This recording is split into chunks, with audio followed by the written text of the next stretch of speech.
Vertigo एगो अईसन स्थिति है जवना में आपके लाग सकता कि आपके आसपास के सब चीज घूमत बा, भले आप स्थिर होखी। हमनी एकरा के आम भाषा में चक्कर आवे भी कहेनी जा। ई कवनो बीमारी ना हा, बाकिर कवनो दूसरा समस्या के लक्षण हो सकेला। घर में वर्टिगो के ठीक करे खातिर कुछ आसान टिप्स।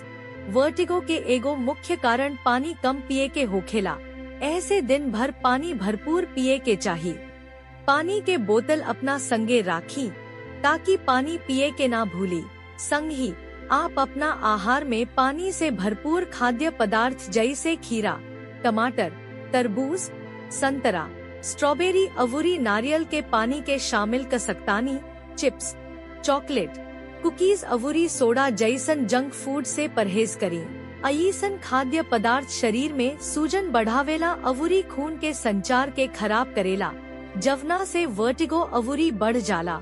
विटामिन डी से भरपूर खाद्य पदार्थ खून के संचार में भी सुधार करेला। ऐसे विटामिन डी से भरपूर खाद्य पदार्थ जैसे मशरूम, टूना, सामन, ब्रोकोली अवूरी पनीर के अपना आहार में शामिल करी, जवन की वर्टिगो के प्रबंधन में मदद कर सकता।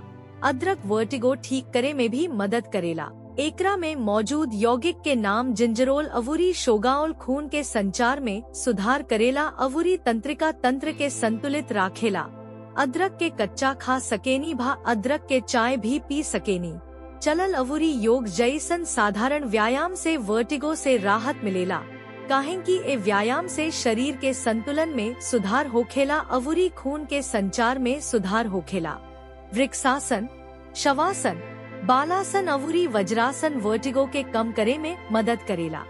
अगर रवा वर्टिगो के लक्षण में धीरे धीरे सुधार नहीं की देखत त डॉक्टर के मदद लेवे के मत भूली।